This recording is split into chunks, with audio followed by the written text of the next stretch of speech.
Welcome. Thank you so much for joining us tonight for our superintendent's opportunity to address the community. I'm Amy Creedon, the Assistant Superintendent of Curriculum Instruction, and it gives me great pleasure to have you join us this evening. Just a few reminders before I introduce the man of the hour. Tonight, we are one mic, but many voices. We're going to encourage you to use the question and answer feature within Zoom. This way, we can attempt to get to every question that you have this evening. Any questions that we are unable to answer tonight, we will go through and create a question and answer document that we post to our website at another time. Again, thank you for joining us this evening. It's my distinct honor to welcome you to this event and introduce the Superintendent of Schools, Richard Del Moro. Good evening. I'm excited that you were able to join us for this very important presentation.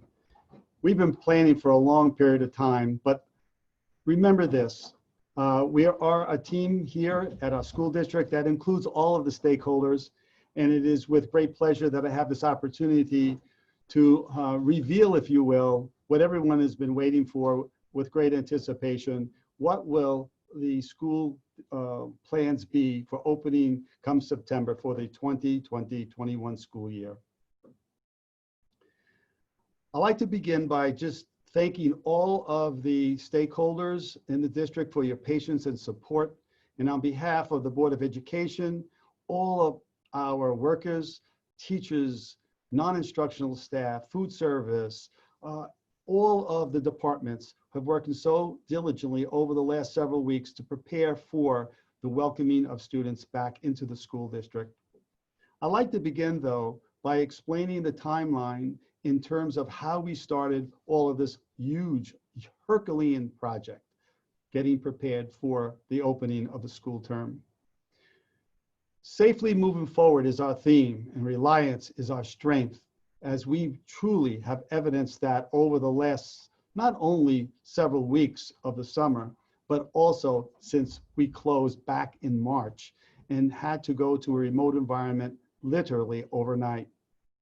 This reentry plan is very comprehensive, and tomorrow will be the time in which we have to post this up on the district website, as well as posting it up to State Education Department, and it will be there for your review in its entirety. Here is the timeline and the metrics for returning to our schools back in form for September. Back in mid-May and early June, we started to launch our planning process. One of the key elements to our thinking here was to make sure that we had inclusive of many, many voices. So we have established this very, very clear timeline in terms of how we move through the ensuing weeks to prepare for the deadline of July 31st, having our plan together. As you can see, it moves very, very clearly through the weeks with certain targets. The Department of Health gave us their guidance on July 13th. A few days later, we received the guidance document from the State Education Department indicating in both documents, the Department of Health and the State Education Department, what was required for school districts to prepare, which I will talk in a few minutes about, which were those mandates. Also, the school board workshops. We made sure that we kept our school board apprised of what was going to take place in the next meeting and also for the next school term. They gave very, very key input to the plan, as well as all of our teams, which we'll talk about in a few minutes. And then, of course, as I just mentioned, July 31st is the deadline in which we had to submit a plan, and we'll tomorrow ensure that we're compliant with all of the protocols of the Department of Health infused into the guidance document from the State Education Department.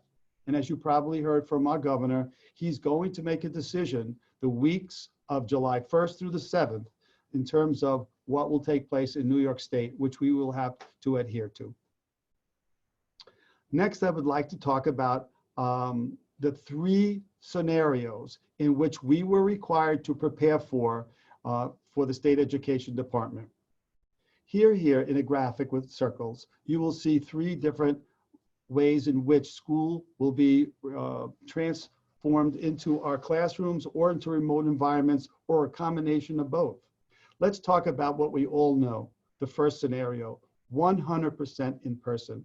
That means that everyone, teacher and student alike, is on campus in person, learning with social distancing requirements. And throughout tonight, we'll go over what that exactly means.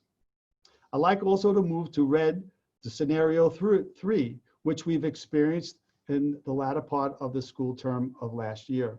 And that is 100% remote, whereby all of the students are learning digitally in a remote environment home. Now, what has been asked so frequently, because it's been in newspapers and on the media outlets, what is hybrid, which is in yellow, which is a combination of 1 and 3. It's limited students in building or on the campus, right, at one time in a phased-in approach, which we'll talk about later this evening, and other students still remotely learning off campus. Next, I would like to explain how we are going to move through these environments and how did we prepare for them. Well, the planning that took place was over 3 overarching themes. Here you see in your screen in midi blue, academics, in school community supports and operations. And each one of these bullet items under these major themes, as you see here, were targeted by subcommittees. Please know, in our effort to hear many voices and many points of view, there were over 100 individuals throughout our school community as stakeholders, teachers, parents, Board of Education members, community members on these teams in targeted areas, looking to make sure that we followed in compliance with the guidelines from the State Education Department, as well as the Department of Health. In all of these individuals gave very close attention to what worked very well during the time in which we were remote and what we needed to improve and build upon.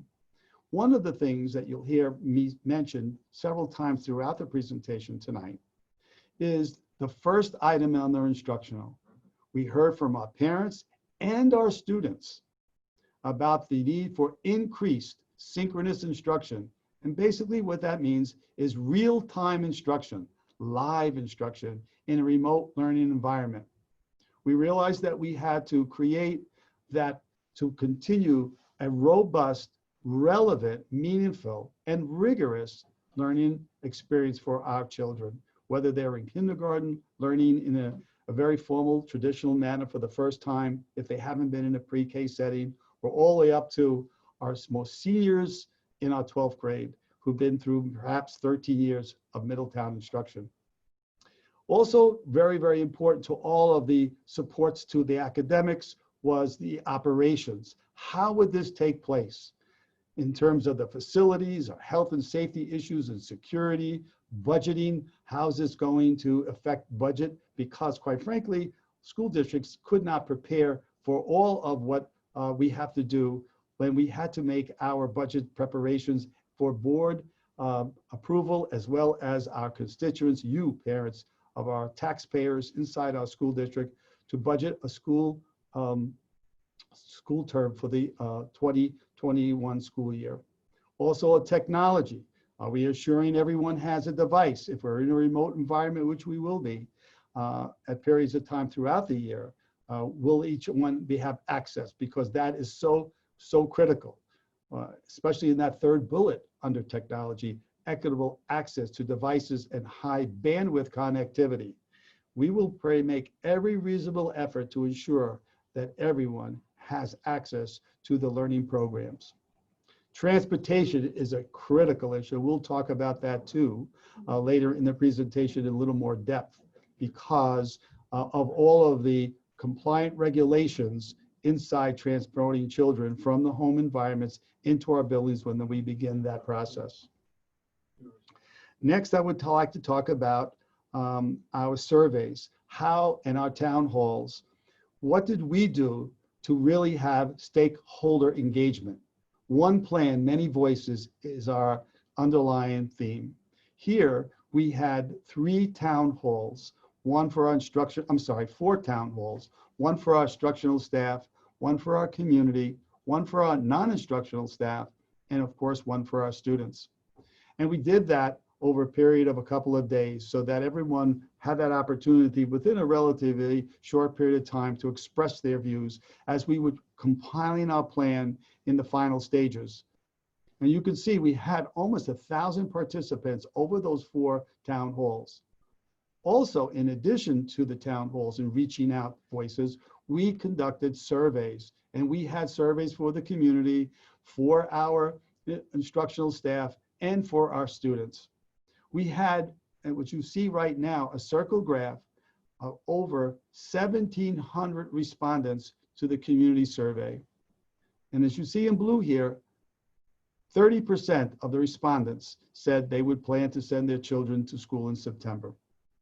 32.8%, almost 33%, said they would not feel comfortable at this time sending their children to school, and about 38% were unsure. So if you look at the gold and red circle parts, you will see almost 70% are either unwilling or unsure at this time, given these circumstances of this pandemic health crisis that this country, our state, as well as our community are experiencing, would not be sending their children to school, which had a significant impact into our decision of how the Middletown School District will begin our school term come September. Here are some for your review. And again, where I'm not going to go to each one of these postings, they'll be there tomorrow for your review. But here is the themes that we heard from our town halls indicating about their particular responses to what they've been hearing, what they're concerned about, and certainly they're concerned about their most prized possessions, their children, as well as we. Students are our, reason why we're all here together. And most of this is talking about their concerns and apprehensions about sending to school. They want to ensure the safety of their children as well as their families. There are also individuals on the bottom left-hand quadrant here. You'll see about other families have indicated that they need the children to go back to school because of their work conditions or for whatever other reason in terms of not feeling satisfied with remote learning.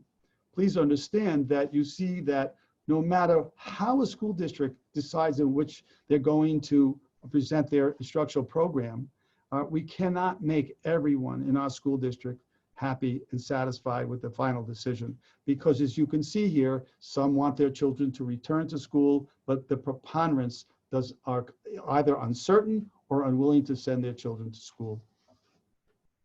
So we had to take all of this in consideration in our plan. So we felt, all of the people, all these hundreds of people working on these plans felt a phased approach to a safe return would be the way we would go. But please understand that it is imperative that students get as much face-to-time, one-to-one, live, synchronous instruction, which means real-time, with their educated as possible. Over a view of the phases. So here is the crux of what we are all talking about right now. What I would imagine, I'm a parent as well, and if I had children in school age, I would be looking to see this next portion of our presentation. We have here posted for you, you'll see 6 different phases. Phase 0 is what we are going to do for the first 5 weeks of the school term for all of our children enrolled in our school district, kindergarten through 12th grade. We're going to begin in a remote environment. Why is that? Well, basically for several of the things I talked about. The guidelines and restrictions and protocols are changing with fluidity almost on a weekly, if not daily basis from the Department of Health, from the State Education Department. We also want to make sure that all of the plans in which are the requirements in terms of only one child is permitted in a bathroom at a time.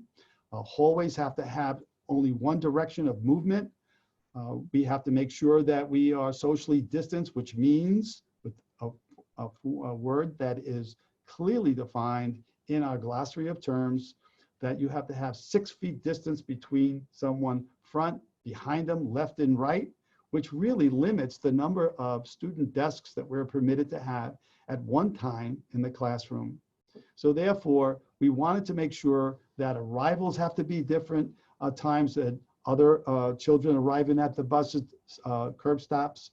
We have parents dropping them off. So all of these things have to be worked out, we believe, in small incremental stages, so that we want to make sure, A, we're ensuring the safety and health of all staff and student alike, as well as ensuring the safety of all of these parents that are dropping their children off, because we would imagine that the increased number of drop-offs by parents will also provide another scenario for us to be close monitoring to make sure that entering or discharging the students from the school are done in a timely but efficient and safe manner. Phase one then moves out of the first 2 weeks after we go into a hybrid learning situation. Hybrid meaning, again, where there is a combination of remote learning and learning in person in the buildings. So special programs, that would mean special education programs, as well as some of our English language learning programs will begin in building in that first phase. You will see as subsequent graphs here tonight when the timelines and what we believe to be the weeks that these phases will begin and commence. Now remember, we are all subject to this changing based upon what direction we get from the Department of Health at any given time.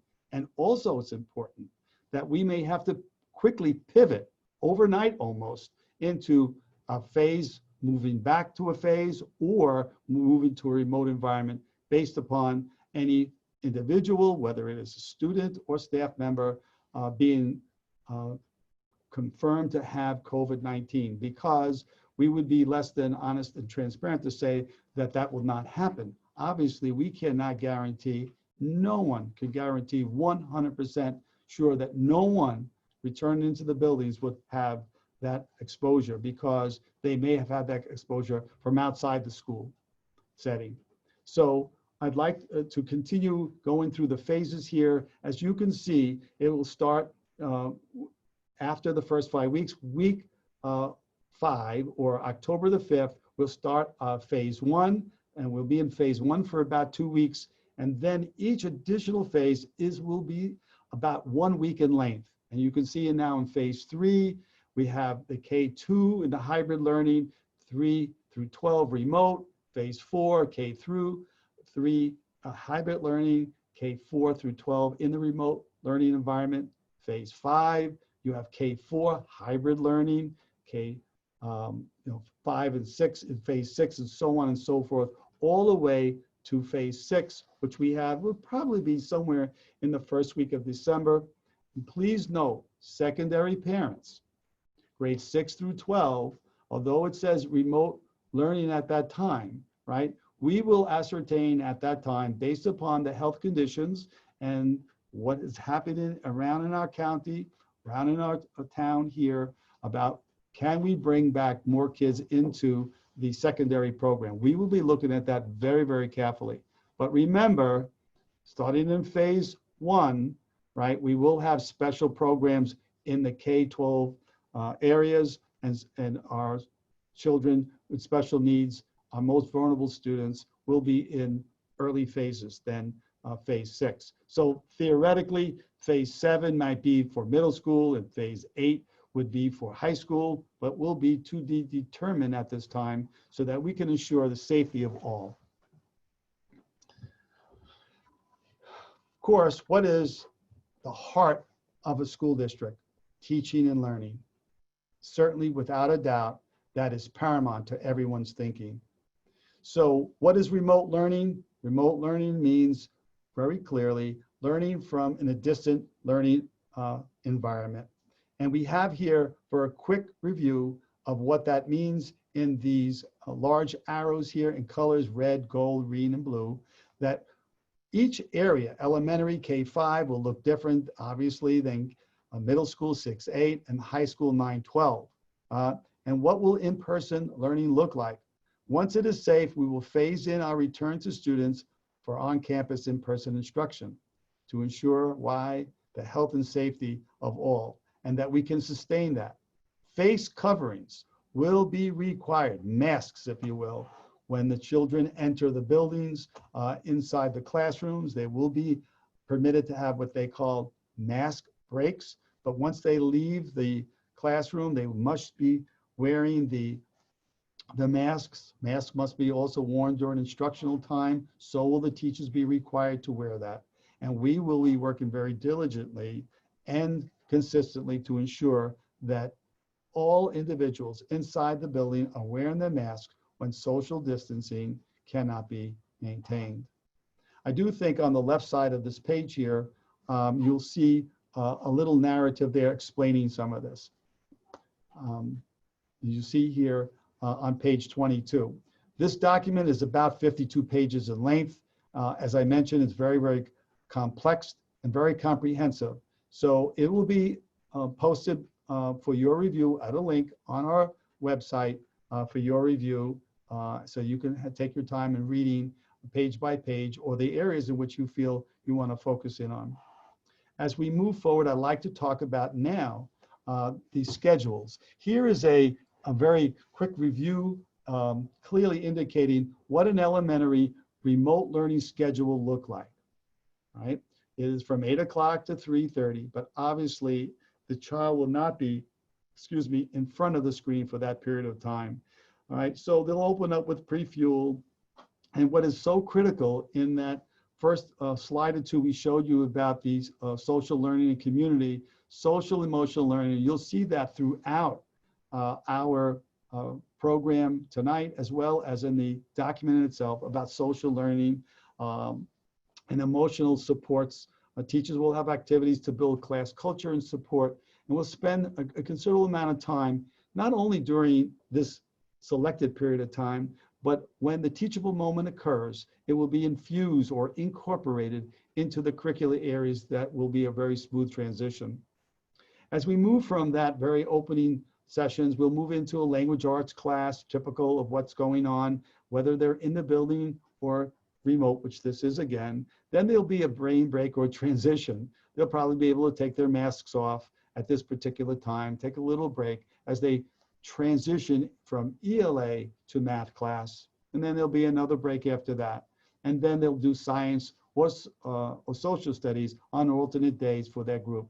Again, what will happen here is as we go on the remote, there'll be alternating science and social studies, and then there'll be a lunchtime. And then this is the time in which there will be no more synchronous instruction, and we move to a flexible time where students may work independently in groups or one-on-one with the teacher or with special teachers. Here we go, we're talking about remote learning with high quality, regularity, real time, strengthening the social emotional practices as you see in the red post-it here. And then of course, what are the key elements here? Literacy, reading, writing, word work, math problem solving, number sense, those type of things. Whatever the content area they're doing, whatever the piece of literature they're doing in science or social studies, so that all of this becomes relevant and authentic learning for them. In the middle school, obviously very different in the K-5 arena to the 6-8, which mirrors very closely, but not exactly, to a high school schedule. Again, here's remote learning by period. So they'll have on one day, A1 here, periods 1, 2, 3, and 4, right? And then the following day, they would go into periods 5, 6, 7, and 8. What we're talking about here is the live real-time learning in periods 1 through 4. And you'll see, so their whole schedule, periods 1 through 8, will take place over 2 days, but they will go in that a very sequential manner. What's key here is the student support. From 2 o'clock to 3 o'clock, almost an hour of trying to connect with parents or students in a live way or through our digital networking through email or texting, right? But key here is the student support, and these two posties here includes academic and social support, whether they need to reinforce something, whether they have to clarify something, whether they need to enrich something or prepare the students for the following day, right? And the AB schedule will be followed.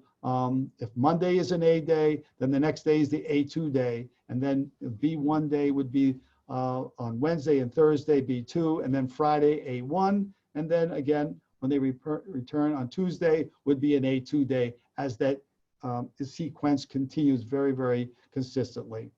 Remote learning, remember, will have considerably more live real time than we've experienced before. Why? Because we know, teachers know, everyone knows, parents know, as well as students.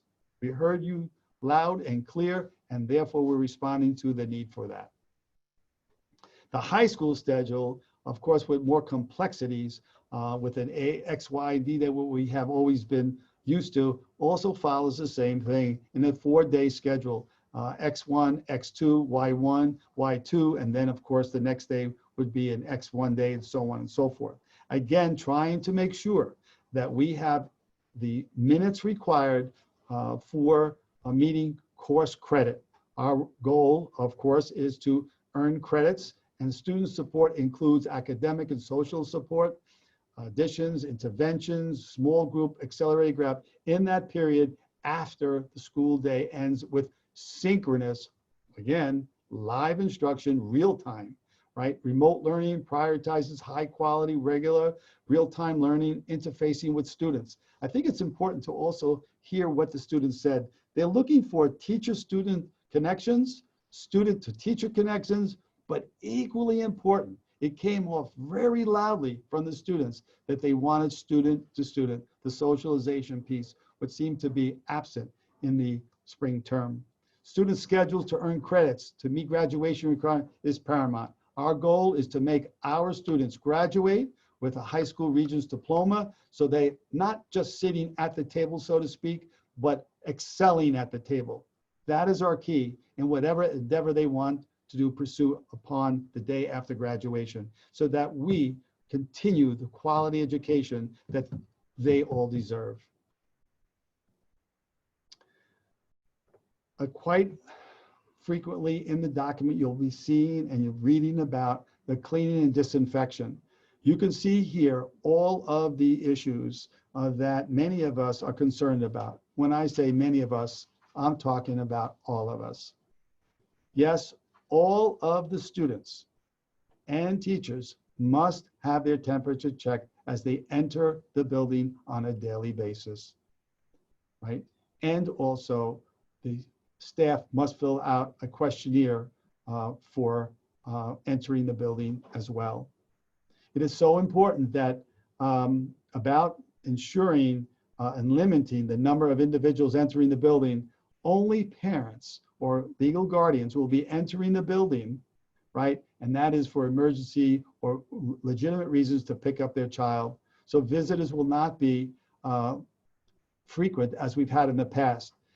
On this particular screen, I'm showing you all of the things that we keep in mind. They're certainly not all of what we're doing, but we're keeping in mind of what we are doing to ensure as best as we can the health and safety for all.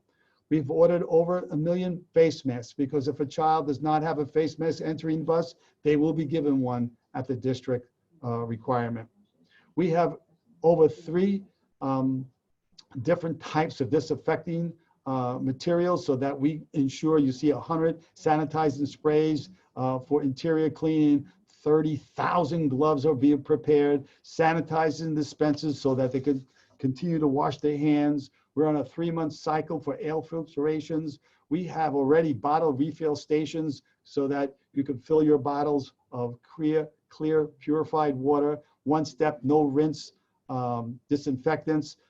And we will disinfect areas throughout the day when children are not in that area throughout the day. And we are expecting all staff and students to be out of the building on or before an hour after the instructional day, so that we can continue to do an extreme, thorough cleaning of all of the areas that were occupied during the day, whether they're the offices, whether they were bathrooms, whether they were classrooms, hallways, handrails, high touch points such as doorknobs, windows, sills, things of that nature. That's why it is so important that we have to vacate our buildings within a relatively short period of time after the dismissal of students, so that we can clean properly and thoroughly.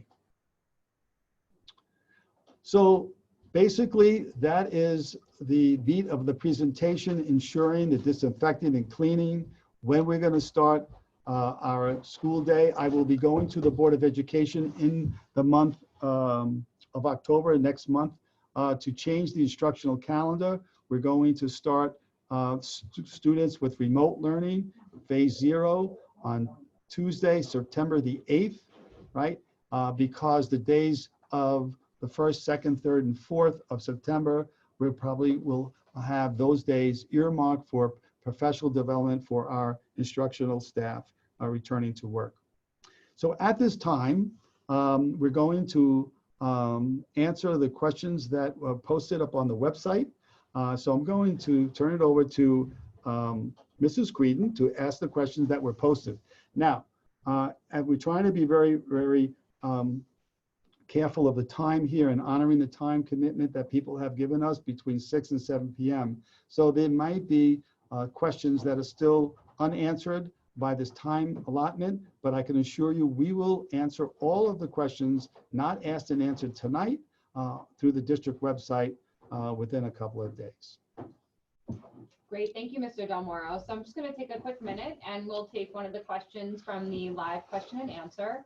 And so Amanda Sotero is wondering, is there a plan in place to address an additional Chromebook distribution? They have students in multiple schools and they need additional devices. So can you please provide the community with some additional information on the distribution events? Certainly, thank you for that question. I'm sure it's on the mind of many other parents. It is our commitment to have a device in all the children's hands for the start of school. We have had in the past, and we will continue to have multiple distributions of Chromebooks for those who do not have them. What specifically I mean by that, if there's 2, 3, 4, 5, 6 family members, they will each have their own Chromebook, so there is no need to share and not do their work when they want to because they're waiting to pass along to a sibling in their household a Chromebook. Everyone will have their own Chromebook, and we will provide a schedule for those who need them. Certainly our kindergarten children need to have that all done before they are asked to go into remote, and we will do that. But any new student or any device for that matter that someone needs to replace because it's not operating, we are right now taking those appointments to change out Chromebooks. So we want everyone's Chromebook to be operative in the maximum way. Great, thank you. Another question from the Q&A chat is that there's a concern about students wearing masks when we return to school because of the heat. Can you please dive a little bit into the New York State Education Department guidance as well as the Department of Health guidance around the wearing of masks? Very clear in both of those documents. And again, both of those documents will be posted for your review, but they're very clear about the all individuals, adult and student alike, must be wearing masks at all times when they cannot socially distance. So that what that means that when they're in an environment, let's say all by themselves, a staff member in the room, obviously by themselves, they do not have to wear the mask.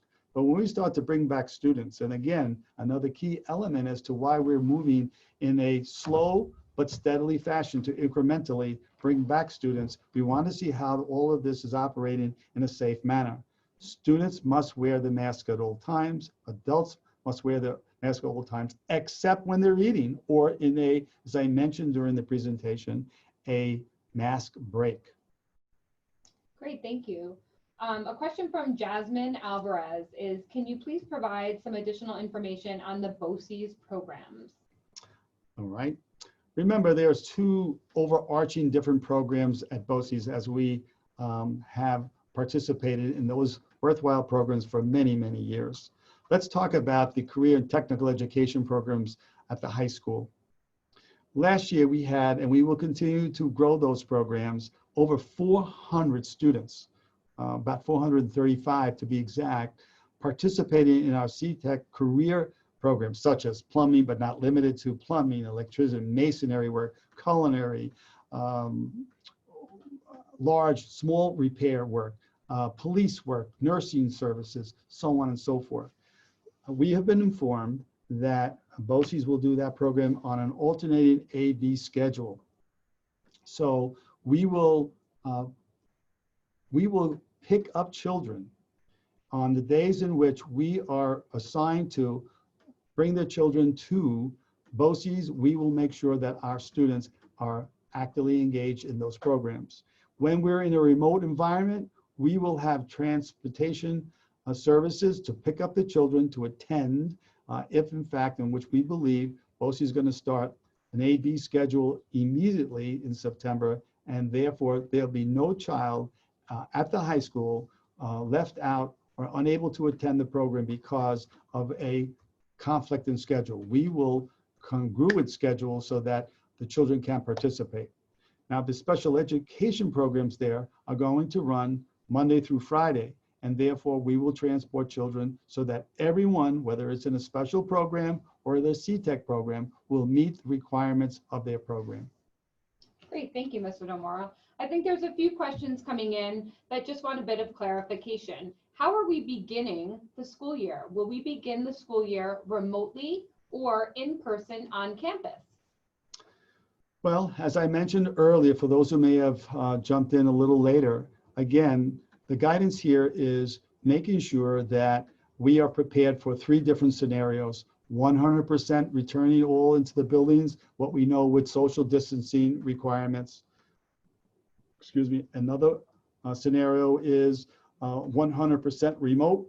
And the third scenario is the hybrid, which is a combination of children in the building and remote going on at the same time with different groups of children meeting the needs of their learning in a different way, right? So we're going to begin the first 5 weeks of our school term this school year in a remote environment, which brings us to around Monday, October the 5th, where we will begin to phase in different groups of students in small numbers, starting with kindergarten on an A-B alternating schedule, as well as K-12 special program students for special education and our ENL bilingual populations as we bring them in to the school, and then henceforth incrementally bring in each grade level on a week-to-week basis. And that schedule, again, will be posted very clearly for everyone in the handbook that you'll see tomorrow on our website. Great, thank you very much. Another question from our survey that was posted earlier this week is, will students and staff have their temperature taken each day when they arrive to our school campus? Yes, that is clearly indicated in both guidance documents, and there is no exception to that except for any very specific medical diagnosed reason from a doctor, that everyone entering the building, whether it is student or staff alike, must have their temperature before they enter into the building proper. So we have purchased and are continuing to look at different types of devices to take the temperature checks in a timely and an efficient manner so that there isn't long waiting outside the buildings to enter the building, especially when we get into the more colder, how should I say, inclement weather time of the year, which can happen very quickly. We've had snowstorms in October. We had them in April too, but we're not worried about that now. But the fall term can be very, very changing very much. So yes, all of the individuals entering the buildings will have their temperature taken, and visitors included. For those parents, remember, visitations will be limited, what we've had in the past, and that those who are entering the building will have to have their temperature taken. And for parent or guardian or child care provider needs to pick up a child for whatever reason, they must have their temperature taken as well. And if in fact those individuals have 100 or higher by the Department of State Education Department, they will not be able to enter the building and to do what they're entitled to do. Great, thank you so much. The next question from our survey is simply wanting to know, when will the governor make a decision about whether schools can open or not? Yes, this is on everyone's mind. We're waiting for our governor to make that announcement. He has made the announcement that he is going to determine that for the schools in all the state of New York, the week of August the 1st through the 7th. That's a Saturday all the way to a Friday of that first week in August. Thank you very much. There are a few questions out there both this evening in the Q&A as well as in the survey this week regarding students and staff who test positive for COVID-19. Can you please take a few minutes to review the process with regards to a student or staff member who tests positive for COVID-19? As I mentioned a few times tonight, that we are in compliance with the Department of Health and the State Education Department's rationale for the process of determining what happens when someone tests positive for COVID-19. Obviously, we have required to ensure tracing of that student or that individual adult in the building so that we would know where they have been and notify all of those individuals that someone tested positive. Now remember, due to confidentiality laws, we are not permitted to identify, we're not even going to be told who that is, but the Department of Health will tell us that someone, whether it's a student or an adult, was in the building, tested positive, and we must follow all of the protocols. Obviously, if someone has 100 or higher temperature, they must go to the nurse's station because the guidance tells us clearly that it must be a healthcare provider in our building to make that determination. And if they do, they will send that individual to a healthcare provider, and they would have to be isolated during that period of time inside the nurse's station or a room outside the nurse's station for that matter. So the fact of the matter is that the child will be sent home, tested. We know that the testing doesn't happen immediately, so the person will remain home, whether it's a student or an adult, until we receive the results. Please know that because someone has a temperature doesn't necessarily mean that they have COVID. As we all know, we've had temperatures prior to COVID.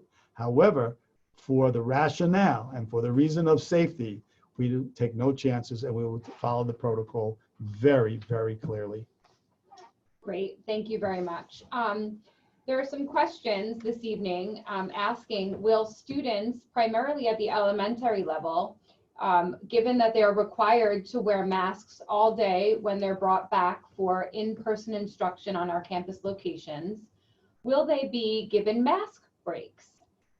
Yes, as I mentioned earlier, obviously commensurate with the age level and the ability for the children to tolerate the masks, there will be mask breaks inside the classroom. But when that occurs, we have to ensure distancing from one another, at least 6 feet apart from one another.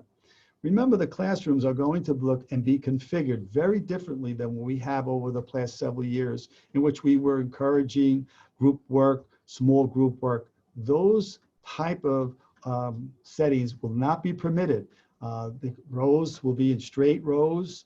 The seats inside that row will be one behind the other with distancing. That's why we are going to have an A-B schedule, because many of our classes are in the 20s numbers, and therefore by having half the class and some of the children not attending, we'll be able to socially distance. So the mask breaks will be commensurate with the teacher's discretion based upon what they're observing, but they will be certain required mask breaks to be inside that classroom. And certainly the children will not have to wear their masks when they're eating. Great, thank you very much. I think you already covered the BOCES question, which is coming in several times now, so we'll hold off on that one, but let's get to transportation. There are several questions out there about the sanitization of the buses. Can you please just review that process a bit? Certainly. Cleanliness and disinfection is critical, whether in the buses or in the buildings. And as I spent some time explaining the materials, and that is certainly posted in our handbook very clearly, some of the materials that are being used. As far as the buses are concerned, the buses between the AM and PM run will be disinfected in between that AM and PM run. And then when they head to the depot at the end of the day, that's when they'll get that thorough cleaning for them before the morning run commences the next day. So there will be high frequency area cleanliness between the AM and PM, such as the handrails coming in, the tops of the seats, so the seats. Those type of areas will be cleaned in between the AM and PM runs when they depart from the school back home. But then when the depot is arriving all of the buses, then we'll do a thorough cleaning and meeting all the requirements to make sure that the morning run will be in a safe manner. Great, thank you. There are several questions this evening talking about the sanitization process inside classrooms. Can you please give the community a little bit of insight into the additional protective measures we've taken with regards to classroom sanitization? Well, in the handbook, you will see quite often the acronym PPE, personal protection equipment. And what that is, masks and gloves, certainly for our individuals walking around the building, ensuring the safety and health conditions are up to par in our buildings. So we will disinfect those rooms thoroughly, as I mentioned, I think 2 or 3 times at the end of the day, right, in a very, very thorough manner. That is why it's imperative that many of our activities will not be forthcoming as we've had in the past in terms of student activity clubs and stuff. We need to have the buildings empty, perhaps on or before an hour after instruction ends, so that we can give a thorough cleaning. However, during the day, our custodial staff very diligently, as they always have been, will be very, very mindful of, again, wiping down handrails, doorknobs, push buttons on the doors, countertops, and desks that when the rooms are empty, and so on and so forth. That is why it is very, very difficult at the secondary level where children are moving every 48 minutes or every 44 minutes in the day to clean them in between. So it's very, very important that we follow the protocols of cleanliness and disinfection as much as we can when rooms are empty.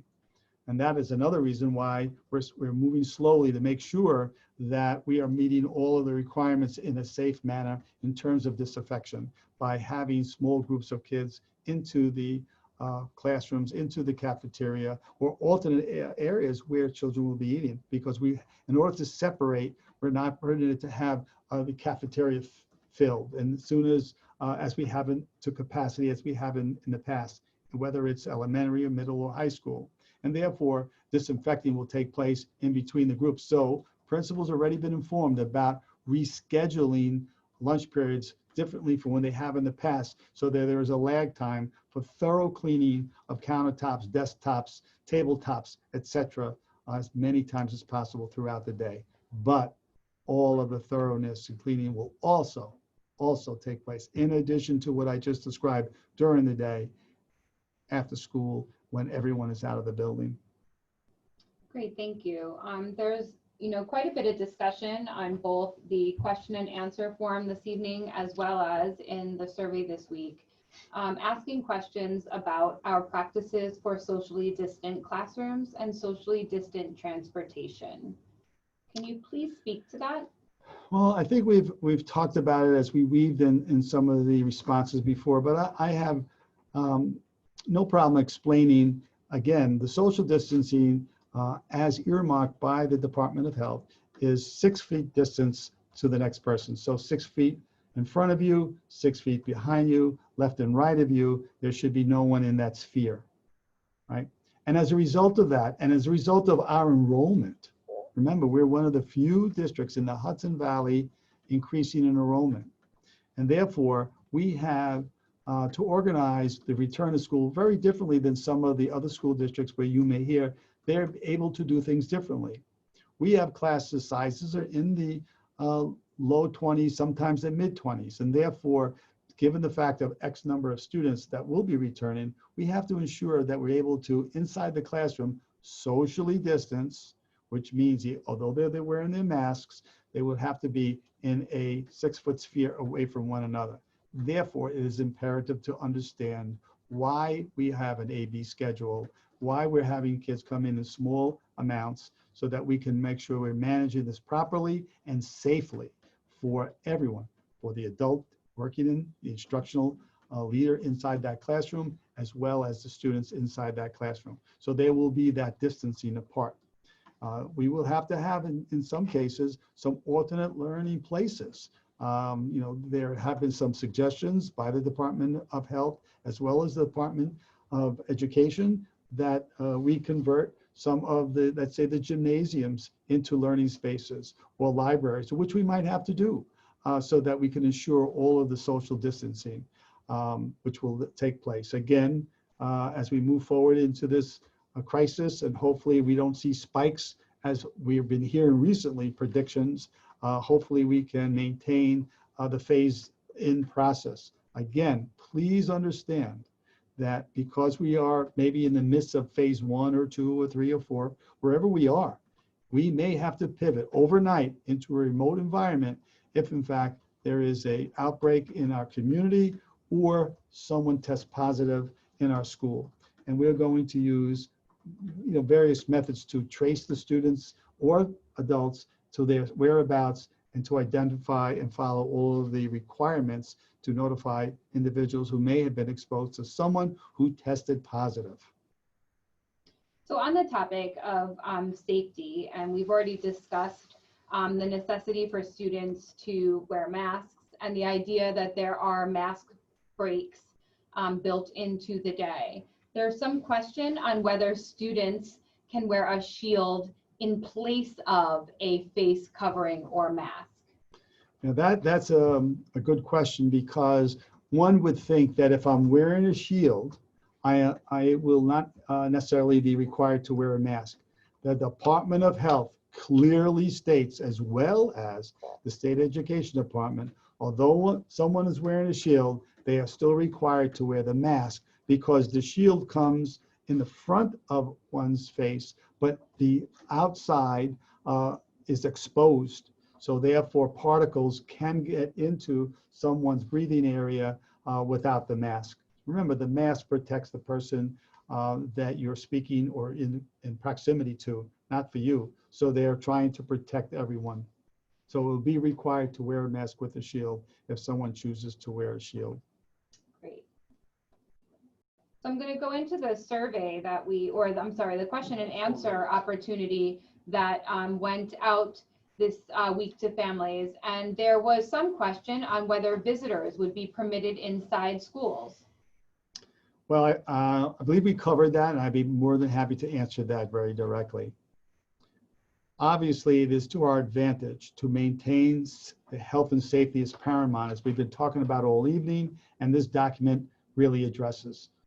That the fact that if we can limit the number of individuals into the building at a given time, it's to our advantage health-wise. And therefore, only visitors such as parents or child care providers signified by the family or family members on the forms that allow other than the parent to pick someone else, no one will be allowed in the building as we've had in the past. And why do even a parent coming into the building? It has to be for a specific emergency reason.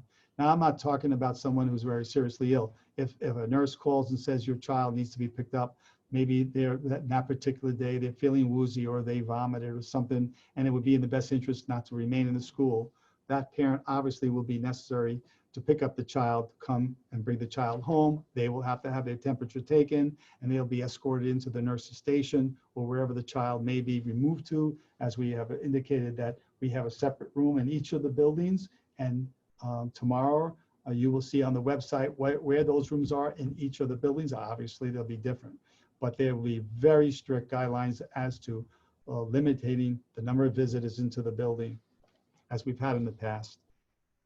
So I think we have time for a few more questions, and there is some conversation about what will be different about remote learning, and questions about if there will be additional opportunities for appointments with teachers, online instruction, and learning acceleration. As I mentioned early in our presentation, that this is a critical area that many of us in the educational community have addressed. As you know, we had to move from a traditional in-building, in-classroom environment literally overnight on March the 12th to the 13th, where we had to shut our doors down because of the coronavirus, right? And we didn't have the time to prepare. And so for that it is not optimum learning that took place. So we learned from that experience. We build upon the successes and have ensured that the synchronous time, which means real time, live time, is increased significantly. A minimum for most of the grades, not all. The lower children will have less time for synchronous, obviously, because of their age and their attention span to sustain optimum learning environments. But the older children will then be on live time minimally of around 4 hours a day. However, the rest of the day will be an opportunity for parents to connect with teachers, students to connect with teachers in a remote environment. So therefore, we are listening to what students said, what teachers wanted, and parents want, more time, live time with their children.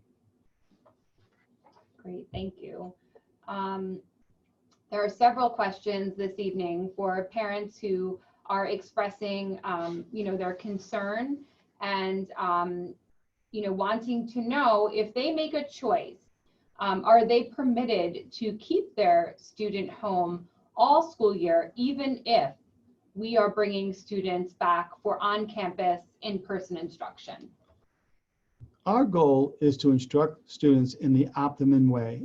And please understand, no one, including the superintendent and the entire instructional staff in the Middletown School District, and I would imagine, and I only can speak with more specificity and certainty for the Middletown School District, that we would prefer to have all of our children inside our buildings in a traditional way. Certainly, we would follow social distancing and other issues related to health and protocols necessary when we're doing that because of where we are in this pandemic.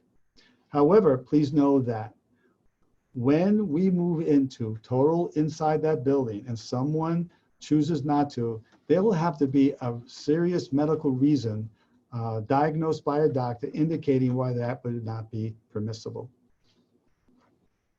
So I think at this point, folks, we are up with time. So I'm just going to give the superintendent a moment to close out the session. And please know that there are still questions coming in. And we will make a question and answer document that we will post on the district website, where you can be guaranteed that all of your questions, will be addressed. I want to thank you for your time tonight and turn it over for the superintendent to close us out. In summary, I really enjoyed this opportunity. I think the questions were right on point.